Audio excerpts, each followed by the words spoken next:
Assalamualaikum warahmatullahi wabarakatuh. Bismillahirrahmanirrahim. InsyaAllah hari ini kita akan sambung pembelajaran kita bagi subjek Pendidikan Syariah Islamiah tingkatan 5, bidang usul fiqh, topik am dan juga khas, bahagian yang kedua. Dalam kelas lepas, maklumat telah sentuh berkenaan dengan lafaz am dan juga bentuk-bentuk lafaz am. Maka untuk kelas hari ini, maklumat akan sentuh pula mengenai pengertian lafaz khas dan juga apakah bentuk-bentuk takhsis atau bentuk-bentuk pengkhususan yang berlaku di dalam nas-nas syarak. Pengertian lafaz khas dari segi bahasa kita boleh fahami sebagai sesuatu yang khusus, terbatas dan juga terhad. Manakala dari sudut istilah khas bermaksud lafaz yang menunjukkan makna yang khusus bagi sesuatu perkara sama ada dalam bentuk nama khas ataupun bilangan yang tertentu. Maksud bagikan contoh yang mudah. Kalau kita lihat dalam surah Al-Ma'idah ayat 89, A'udzubillahi minasyaitonirrajim, fakaffaratuhu it'amu asyarati masakina.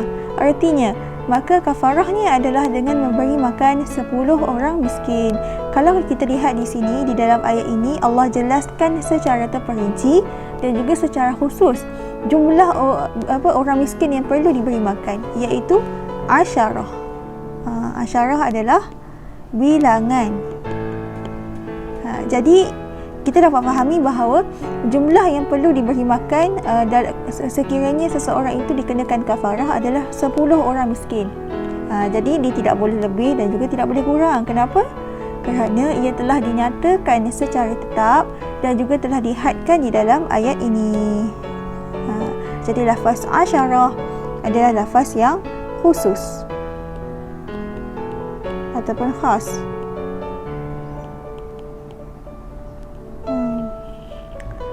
Kemudian kita akan tengok bahagian-bahagian takhsis. Bahagian takhsis dipecahkan kepada dua bahagian.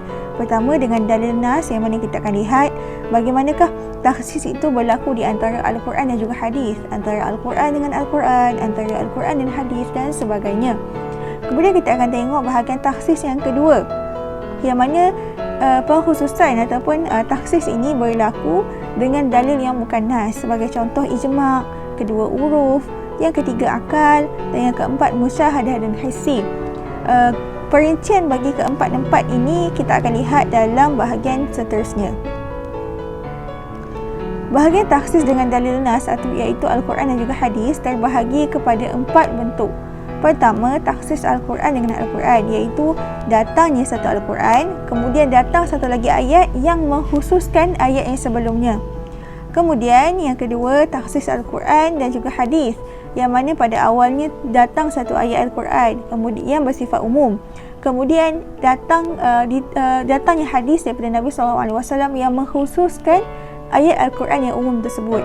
Dan yang ketiga adalah takhsis hadis dan juga Al-Quran. Terdapat hadis Nabi SAW yang menunjukkan maksudnya umum. Kemudian datangnya Al-Quran menjelaskan ataupun menghadkan maksud umum tersebut. Yang keempat, takhsis hadis dan juga hadis, yang mana melibatkan dua perkara, iaitu hadis dan juga hadis. Hadis pertama bersifat am, kemudian datang hadis yang kedua yang mengkhususkan hadis yang pertama. Jadi kita akan tengok apakah contoh-contoh bagi keempat-empat bentuk takhsis dengan dalil nas ini. Yang pertama, takhsis Al-Quran dan juga Al-Quran. Kita lihat berdasarkan firman Allah Ta'ala, A'udzubillahi minasyaitonirrajim, wa ahallallahu al-bai'a wa harrama riba. Padahalnya Allah telah menghalalkan jual beli dan mengharamkan riba. Pertama, kita kena pasti apakah lafaz yang umum. Lafaz yang umum di sini adalah al-bai'a, iaitu jual beli. Merupakan lafaz yang am, merangkumi semua jenis jual beli. Jadi kalau kita baca wa ahallallahu al-bai'a, kita fahami bahawa Allah telah menghalalkan semua jenis jual beli. Tetapi adakah sehingga sekarang adakah tiada limitasi ataupun tiada had? Jawapannya ada. Kalau kita lihat potongan ayat seterusnya, wa harrama riba, Allah telah mengharamkan riba. Maka kita dapat fahami bahawa jual beli ini telah ditakhsiskan melalui kalimah al-riba, yang mana menunjukkan bahawa semua jual beli adalah halal kecuali jual beli yang berunsurkan riba. Jadi di situlah antara contoh takhsis Al-Quran dengan Al-Quran dalam satu potongan ayat yang sama. Wahadallahu al-bai'a wa harrama riba.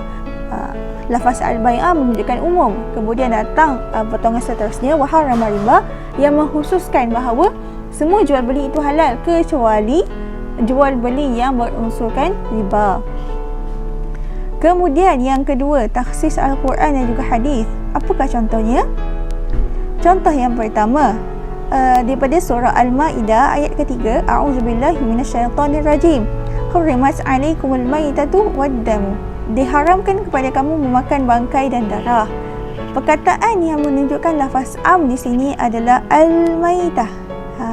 Kalau kita ingat balik, bentuk lafaz am yang terdapat dalam kataan ni adalah mufrad yang dimakrifahkan kerana ada alif lam al-istighraqiyah. Tetapi persoalannya adalah, adakah betul semua bangkai telah diharamkan oleh Allah Subhanahu Wa Taala? Jawapannya adalah tidak. Kenapa? Sebab datang satu hadis Nabi SAW yang menerangkan tentang konsep bangkai tersebut, yang mana Nabi SAW bersabda, huwa at-tahuru ma'hu al-hillu maitatuhu. Air laut ialah air yang suci dan halal bangkainya, bangkai yang laut. Jadi pada awalnya ayat yang pertama ini menunjukkan semua bangkai adalah haram.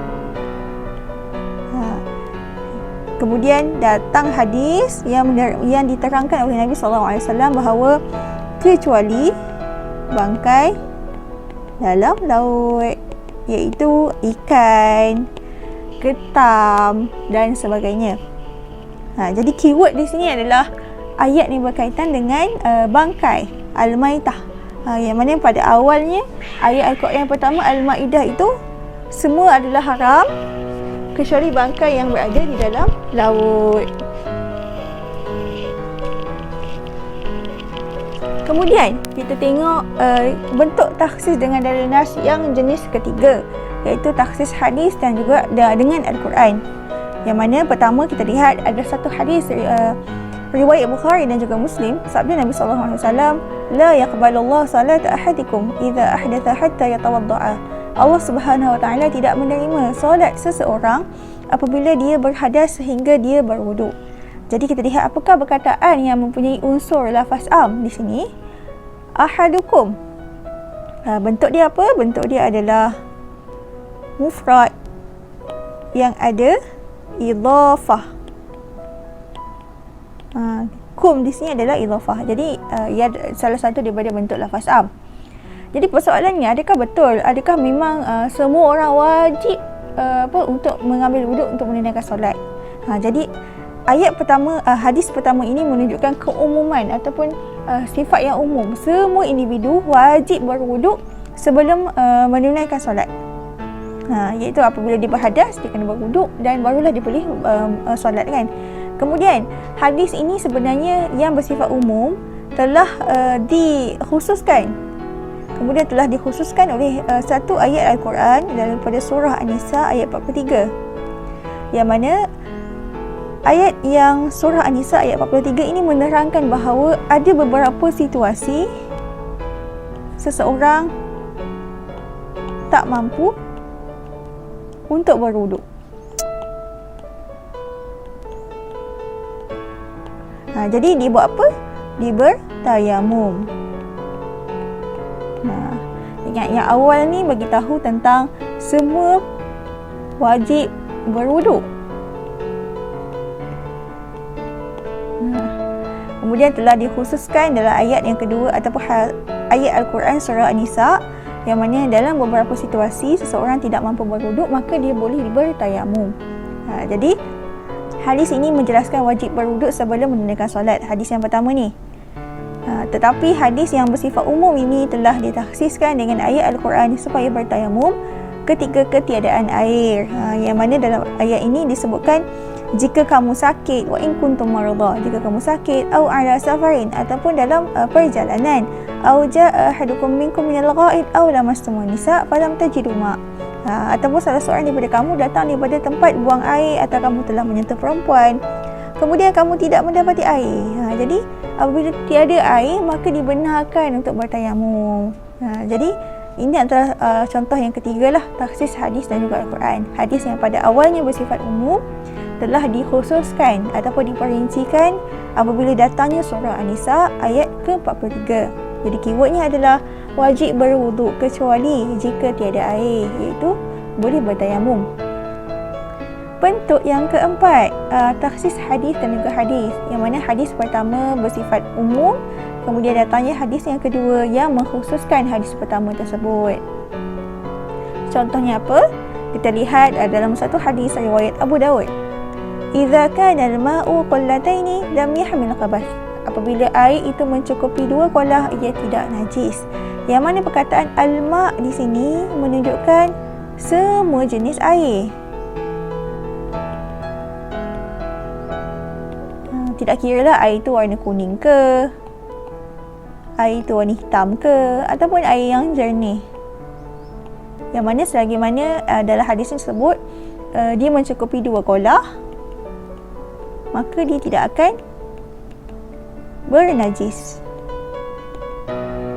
Tetapi hadis yang bersifat umum ini ataupun am ini telah dikhususkan ataupun ditaksiskan melalui hadis yang kedua, riwayat Ibnu Majah, yang mana hadis ini berbunyi, innal ma'a la yunajjisuhu syai' illa ma ghalaba ala rihihi wa ta'mihi wa launihi. Sesungguhnya air tidak dinajiskan oleh sesuatu melainkan apabila berubah sesuatu daripada sifatnya sama ada bau, rasa atau warnanya. Maka hadis kedua ini menerangkan bahawa ya betul, semua air ini tidak menjadi najis kecuali jika telah berubah 3 perkara, salah satu daripada 3 ini. Pertama, bau. Yang kedua, rasa. Yang ketiga, warna. Maka hadis tersebut, iaitu hadis kedua ini, menjelaskan bahawa air yang walaupun air itu telah mencukupi kolah, dia akan tetap menjadi najis apabila telah berubah salah satu daripada 3 kategori ini atau 3 sifat ini. Jadi keyword di sini adalah air jadi najis bila berubah salah satu 3 keadaan. Okey. Jadi perhatikan perkataan al-ma', maka kita akan dapat tahulah clue atau petanda daripada hadis ini adalah berkenaan dengan air kolah, air yang lebih daripada 2 kolah. Seterusnya, kita akan masuk pada bahagian yang taksis dengan dalil yang bukan nas, yang mana terbahagi kepada 4. Taksis dengan ijma', taksis dengan panca indera atau penyaksian, taksis dengan akal, taksis dengan uruf dan juga adat, yang mana kita akan tengok beberapa contoh yang melibatkan ayat Al-Quran, yang mana ayat Al-Quran tersebut bersifat am, iaitu umum, merangkumi semua maksud yang sesuai dengan dia, kemudian telah dikhususkan ataupun ditaksiskan dengan dalil-dalil yang akan kita bincangkan ini. Yang 4 perkara ni. Contoh yang pertama, taksis dengan ijma'. Berdasarkan ayat Al-Quran, ya firman Allah Ta'ala, a'udzubillahi minasyaitanirrajim, ya ayyuhalladzina amanu idza nudiya lis-salati min yaumil jumu'ah fas'au ila dzikrillahi wa dzarul bai'. Wahai orang-orang yang beriman, apabila kamu diseru untuk mengerjakan solat pada hari Jumaat, maka bersegeralah kepada mengingati Allah dan tinggalkanlah berjual beli. Okay, kita perhatikan perkataan yang diwarnakan merah, iaitu alladzina. Pertama, kita belajar dalam kelas lepas, alladzina adalah isim mausul, yang mana isim mausul adalah salah satu daripada bentuk lafaz am. Jadi adakah betul, adakah semua orang yang beriman perlu untuk menunaikan solat? Adakah termasuk dalam perkataan allazi ini mereka yang wanita, mereka yang merupakan hamba? Jadi jawapannya adalah perkataan allazina ini telah ditaksiskan oleh ijma' ulama yang menyatakan bahawa tiada kewajipan untuk menunaikan solat Jumaat bagi orang-orang perempuan dan juga hamba abdi. Meskipun ayat ini pada awalnya menunjukkan lafaz yang umum, lafaz am, iaitu semua wajib solat Jumaat, ia telah ditaksiskan melalui ijma', yang mana semua kecuali wanita dan juga hamba. Ini contoh yang pertama lah, taksis ayat Al-Quran dengan ijma' ulama', iaitu kesepakatan ulama'. Yang kedua, kita lihat bentuk taksis dengan panca indera atau penyaksian, yang mana ayat Al-Quran itu seolah-olah merangkumi semua maksud yang sesuai dengannya, tetapi penglihatan kita sebagai manusia dapat mengkhususkan ataupun memperincikan ayat tersebut. Apa contoh dia? Firman Allah Ta'ala, A'udzubillahi minasyaitanirrajim, tudammiru kulla syai' bi amri rabbiha fa asbahu la yura illa masakinuhum kadzalika najzil qaumal mujrimin. Yang menghancurkan segalanya dengan izin daripada Tuhannya, maka menjadilah mereka punah ranah, tidak kelihatan mereka tempat-tempat tinggal mereka. Demikianlah kami membalas kaum yang berdosa. Jadi perkataan yang dimerahkan di sini adalah kullah. Kullah kalau kita belajar dalam kelas lepas adalah salah satu daripada alfaz al-jama', lafaz-lafaz jama' yang merangkumi semua perkara. Bila sebut setiap, maksudnya semua benda. Tetapi betul ke Allah telah menghancurkan semua perkara? Jawapannya adalah tidak. Kenapa? Walaupun sesungguhnya kita mengetahui bahawa Allah mampu memusnahkan segala-galanya, tetapi panca indera kita dan juga penyaksian kita telah mentaksiskannya, yang mana kita punya panca indera, musyahadah dan juga hissi kita telah mentaksiskannya, menunjukkan bahawa tak semua benda Allah telah hancurkan.